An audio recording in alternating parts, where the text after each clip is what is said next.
Hello friends, good morning everyone. Welcome back to my another blog.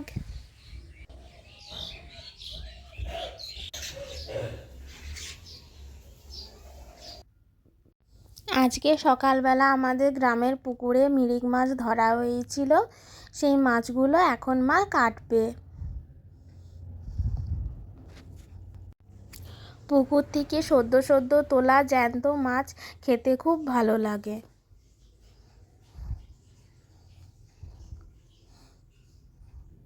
মাছগুলো খুব সুন্দর আছে।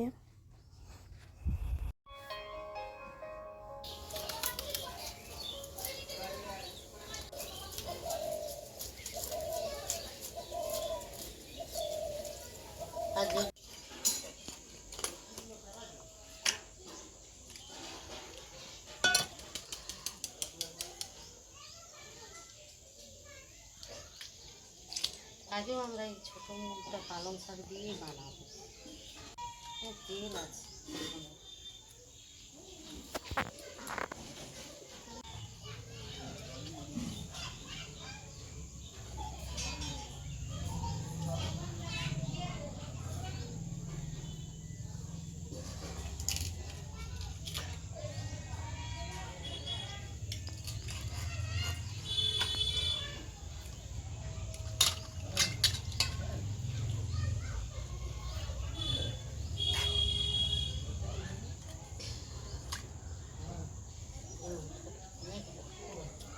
এই মাছটা বেশি বড়, ও বটিনটা ছোট।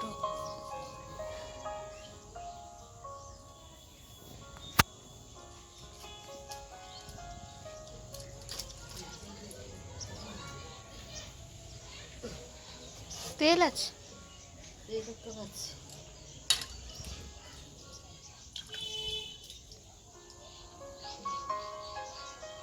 এই মাথাটা অনেক বড়।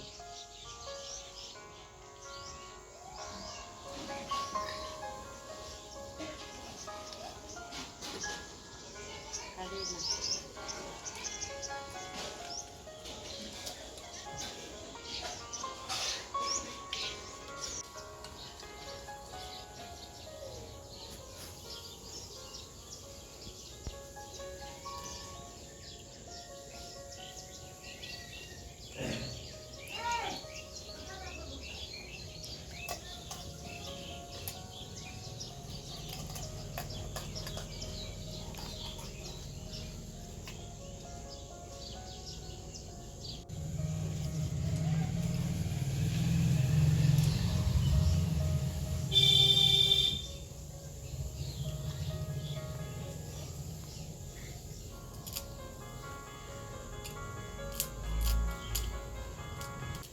মাছটা বারবার মার হাত থেকে স্লিপ করে যাচ্ছিল, জ্যান্ত মাছ তো তাই।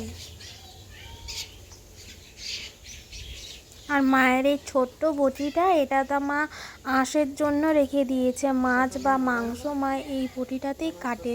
আমাদের অন্য বড় বটিটাতে মা আঁশ ছোঁয়ায়নি, সেই জন্য মা এই ছোটো বটিটা আলাদা করে বানা করিয়েছিল।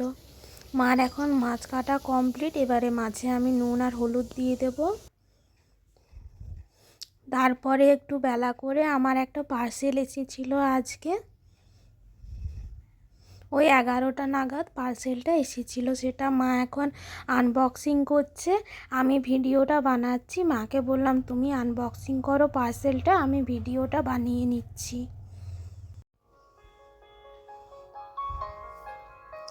কিছুদিন আগে আমি ফেসবুকে একটা ভিডিও দেখেছিলাম সিলভার ডিপের। ওটাতে নাকি সমস্ত সিলভার জুয়েলারি একদম নতুনের মতো হয়ে যাচ্ছিল। যে কোনো সিলভার জুয়েলারি এটাতে কিছুক্ষণ ভিজিয়ে রেখে দিলেই একদম নতুন পালিশ করা দোকানের মতো হয়ে যাচ্ছিল। সেইটা দেখে আমি ভাবলাম তাহলে আমরাও একটা নিয়ে আসি। ঘরে অনেক পুরনো রূপোর জুয়েলারি আছে, সেইগুলো পরিষ্কার করা যাবে।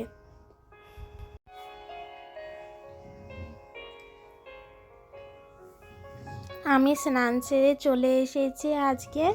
এখন আমি এই সিলভার ডিপটা একটু ইউজ করে দেখব এটা কেমন কাজ করে। তার জন্য একটা ছোট্ট বাটি নিয়েছি, বাটিতে একটু সিলভার ডিপ লিকুইডটা ঢেলে তারপরে ওটাতে ট্রাই করব।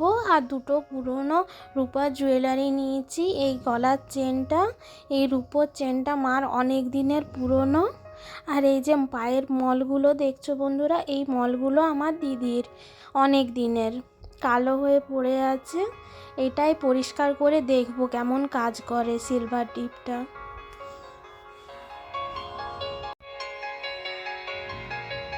বাটিতে একটু নিয়ে নিলাম, বাকিটা ঢাকনা লাগিয়ে সাইডে রেখে দিলাম যাতে পড়ে না যায়। প্রথমে মলগুলো দিয়ে দেখছি কেমন হয়।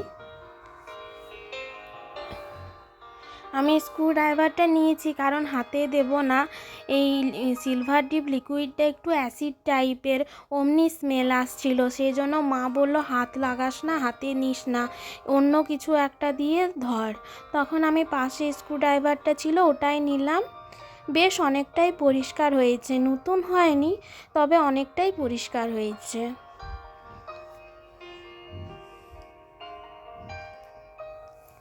মলগুলো তো পরিষ্কার হয়ে গেল, এবারে চেনটা দেখি গলার চেনটা কতটা পরিষ্কার হয়।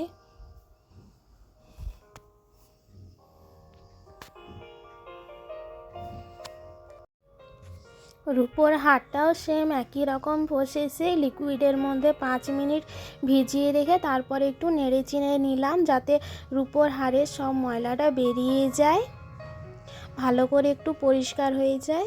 বেশ ভালো করেই পরিষ্কার হয়েছে, পায়ের মলগুলোর থেকেও এই গলার হারটা বেশি ভালো করে পরিষ্কার হলো।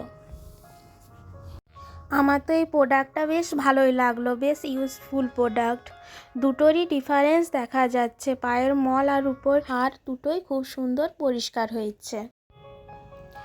তারপর সন্ধেবেলা মা একটু সেলাই করতে বসেছিল।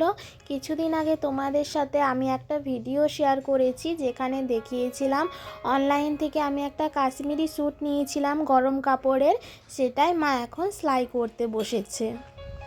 এই কাশ্মীরি স্যুট সেলাইয়ের ফুল ভিডিও তাড়াতাড়ি আমি তোমাদের সাথে আমার চ্যানেলে শেয়ার করব।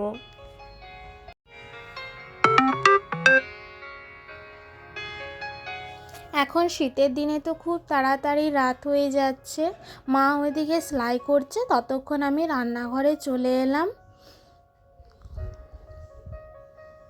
আজ আমি তোমাদের সাথে হোমমেড ফ্রুট কেকের ভিডিও শেয়ার করব। মাত্র 2 প্যাকেট গুঁড়ো দুধ দিয়ে বাড়িতেই বানিয়ে নেব হোমমেড ফ্রুট কেক। প্রথমে একটা ছোট্ট বাটিতে একটু গরম জল বসিয়ে দিচ্ছি।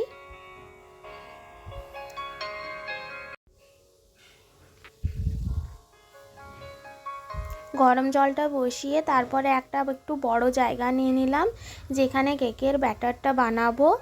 এখানে আমি নরমাল ময়দা ইউজ করেছি কেক বানানোর জন্য। বাড়িতে থাকা জিনিস দিয়ে আজ আমি এই কেকটা বানাবো। তারপর একটা ছোট্ট বাটি নিয়ে নিলাম, এই বাটিটার মাপ অনুযায়ী আমি কেকের মধ্যে সব কিছু দেবো। আমার জল গরমটাও হয়ে এসেছে, জল গরমটা এবারে নামিয়ে নেব। গ্যাসটা অফ করে দিলাম, জলটা নামিয়ে ময়দাটা মেপে নিচ্ছি। বাটিতে ভালো করে ময়দাটা মাপ করে বড় জায়গাতে দিয়ে দিলাম। এখানে আমি 2 বাটি ময়দা নিচ্ছি, আরেক বাটি নিচ্ছি।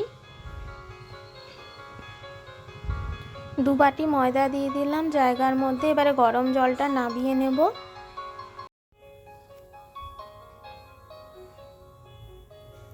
2 প্যাকেট গুঁড়ো দুধ কেটে নিয়েছি, একটা গ্লাসের মধ্যে গুঁড়ো দুধগুলো আগে ভালো করে ঢেলে নেব।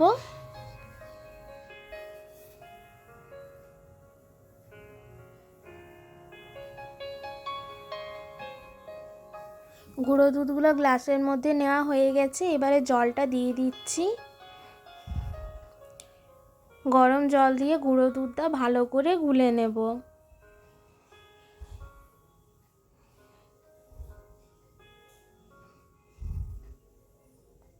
গ্লাসের মধ্যে গরম জলে গুঁড়ো দুধটা গোলা হয়ে গেলে একটু সাইডে রেখে দেব। আর তারপরে ওই বাটির মধ্যে, যে বাটির মধ্যে 2 বাটি ময়দা নিয়েছিলাম, সেই বাটির মাপ অনুযায়ী 1 বাটি চিনি নিয়ে নিচ্ছি। চিনিটা এখন গুঁড়ো করে নেব। মিক্সিতে চিনিটা গুঁড়ো করে নিয়েছি। এই 1 বাটি চিনিটাও ময়দার মধ্যে দিয়ে দিলাম। এবারে পরিমাণ মতো বেকিং পাউডার নিয়ে নিচ্ছি। এখানে আমি 4 চামচ বেকিং পাউডার ইউজ করেছি।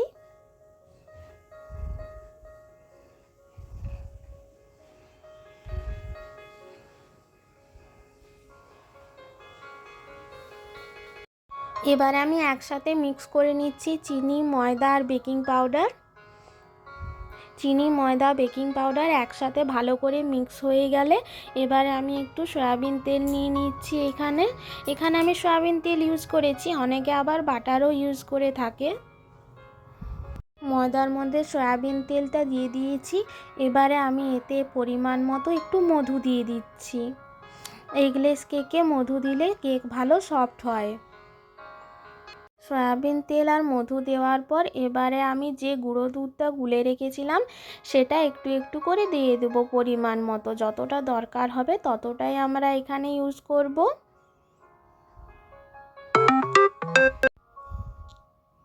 কেকের ব্যাটারটা গুলেছি, আরেকটু দরকার হবে, আমি আরেকটু দিয়ে দিলাম।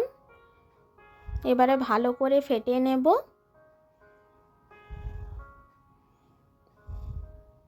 কেকের ব্যাটারটা ভালো করে ফেটিয়ে নিয়েছি। তারপরে আমি একটু কিছুক্ষণের জন্য ঢাকা দিয়ে রেখে দিলাম। মোটামুটি 15 মিনিটের জন্য আমি ঢাকা দিয়ে রেখে দিয়েছিলাম। 15 মিনিট পর খুলে তারপরে একটা পাত্রে আমি আবার একটু রিফাইন তেল নিয়ে নিচ্ছি। এটাতে আমি কেকটা বসাবো। আগে একটু রিফাইন তেল নিয়ে নিয়েছি, তাহলে কেকটা পাত্রের সাথে চিটে যাবে না। ছাড়াবার সময় খুব সুন্দর ছেড়ে আসবে কেকটা। কেকের সব ব্যাটারটা আমি দিয়ে দিয়েছি এই পাত্রের মধ্যে। এবারে যে কাজু কিশমিশগুলো আমি জলে ধুয়ে একটু ভিজিয়ে রেখেছিলাম সেগুলো ওপর থেকে দিয়ে দেব।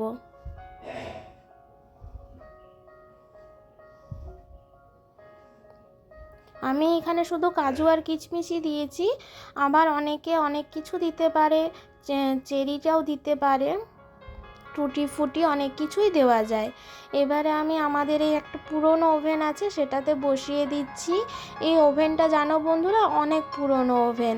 এটা আমরা যখন অনেক ছোট্ট ছিলাম তখন মা নিয়েছিল, এখনও কাজে লাগে, তাই আমরা এটাই এখনও ইউজ করে থাকি।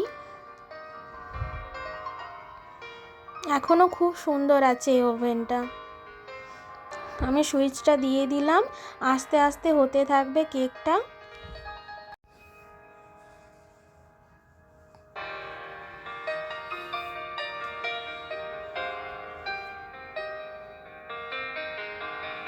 হালকা হালকা কালার চেঞ্জ হচ্ছে, দেখছো বন্ধুরা কি সুন্দর কালার চেঞ্জ হয়ে এসেছে কেকের। এই ওভেনটার খুব একটা পাওয়ার নেই, খুব কম পাওয়ার আছে, আর আস্তে আস্তে কেকটা খুব সুন্দর হয়। আমার কেক হয়ে এসেছে, কি সুন্দর কালার হয়েছে। একটা ছুরি দিয়ে আমি চেক করে নিচ্ছি কেকটা হয়েছে কি না। ছুরির গায়ে লাগেনি, তার মানে হয়ে গেছে। এখন কিন্তু খুব গরম আছে, খুব সফট হয়েছে কেকটা, দারুণ। এখন গরম আছে তাই বার করলাম না। পরের দিন সকালবেলা আমি কেকটা বার করেছিলাম যখন ঠান্ডা হয়ে গেছিলো। রাত্রেবেলা আমি ওভেনের মধ্যে অমনি ঢাকা দিয়ে রেখে দিয়েছিলাম। পরের দিন সকালে আমি কেকটা ওভেন থেকে বার করেছি। এখন কেকটা বার করে কেটে নেব।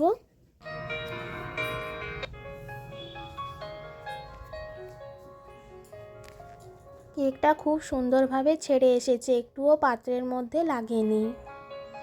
আমার আজকের এই ফুল ব্লগ ভিডিও তোমাদের কেমন লাগলো বন্ধুরা আমাকে কমেন্টে জানিও। আর যারা আমার চ্যানেলে নতুন তারা সাবস্ক্রাইব করে পাশে থেকো। আর আমার এই ফ্রুট কেকের রেসিপি তোমাদের কেমন লাগলো অবশ্যই কমেন্টে জানিও। আমি যেরকমভাবে এখানে ফ্রুট কেক বানিয়েছি তোমরাও খুব সহজেই ঘরে থাকা জিনিস দিয়ে এইরকমভাবে ফ্রুট কেক বানিয়ে নিতে পারবে।